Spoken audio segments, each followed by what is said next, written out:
दर्शक बंधु भारत एवं पाकिस्तान मध्य चलुथिबा चैंपियन ट्रॉफीर पंचम मैच रे भारतीय दल पाकिस्तान दल को संपूर्ण भाव में ध्वंस कर एवं पाकिस्तान को अत्यंत लज्जाजनक भाव में परास्त करी भारत चैंपियन ट्रॉफीर सेमिफाइनाल रे प्रथम दल भाव में प्रवेश करिछि एवं पाकिस्तान लगातार दुईटी मैच हारी चैंपियन ट्रॉफीर ग्रुप स्टेज रु ही बाहरी जाइछि। एते बड़ स्वप्न देखुथिला पाकिस्तान पुणी थरे भारत ठारू लज्जाजनक भाव में हारी कांदी कांदी घर को फेरी। हाँ दर्शक बंधु, आज चैंपियन ट्रॉफी रे भारत एवं पाकिस्तान मुहांमुही होते दुबई अंतर्राष्ट्रीय क्रिकेट स्टेडियम रे पाकिस्तान अधिनायक मोहम्मद रिजवान टॉस जीति प्रथमे बैटिंग करने निष्पत्ति नहीं। प्राय 16 मास पर उभय दल ओडीआई क्रिकेट रे मुहांमुही होते। यह मैच रे पाकिस्तान भल आरंभ करथिला, जो बाबर आजम प्रथम ओभर ही चौका मारिबा आरंभ कर देइथिले एवं एहा परे इमामुल हक मध्य मापिचुपी batting करुथिले।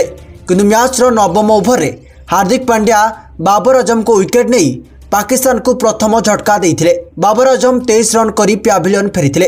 यापर Imamul Haq run out हुई पैभिलियन फेरी जाइथिले। यापर मोहम्मद रिजवान एवं साउथ शकील मध्य एक बड़ एवं लंबा पार्टनरशिप होइतिला।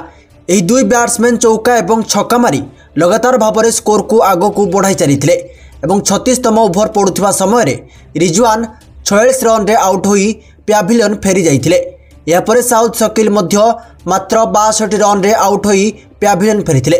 यापर पाकिस्तान रो कौनसी बैट्समैन भारतीय बोलर मानक आगरे तिष्टि पारि नथिले। आपण माने देखि पारुथिबे पाकिस्तान टीम रो स्कोर कार्ड किपरि रहिछि। शेष रे पाकिस्तान 49.4 ओभर रे ऑल आउट होई मात्र 241 रन करिथिला एवं भारत सामना रे 242 रन रो छोट टार्गेट रहिथिला। किंतु दर्शक बंधु, छोट टार्गेट मध्य बेले बेले बहुत बड़ हो जाए। या पर जेतेबेले भारतीय टीम बैटिंग करबाको आस्थिला भारत अत्यंत लज्जाजनक भाव में प्रथम विकेट हराइथिला। रोहित शर्मा मात्र 20 रन करी शीघ्र आउट होई पैभिलियन फेरी जाइथिले एवं यहाँ पर आस्थिला भारतर स्टार बैट्समैन विराट कोहली। तबे विराट कोहली गिल सहित एक बड़ भागीदारी करथिले। प्रथमे सिंगल डबल नहीं मैच को आग को बढ़ाइथिले, किंतु तापरे छक्का चौकार वर्षा करथिले एही दुई बैट्समैन। तबे शुभमन गिल एक खराब शॉट खेली 46तम ओभर रे आउट होई पैभिलियन फेरिथिले एवं भारत को 18तम ओभर रे गिल कर ऊपर द्वितीय बड़ झटका लागिथिला।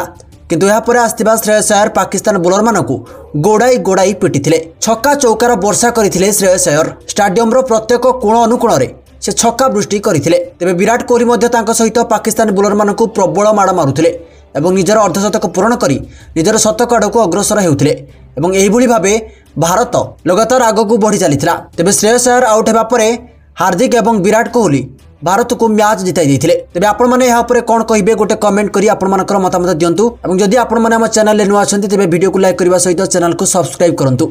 रहुची जय जगन्नाथ।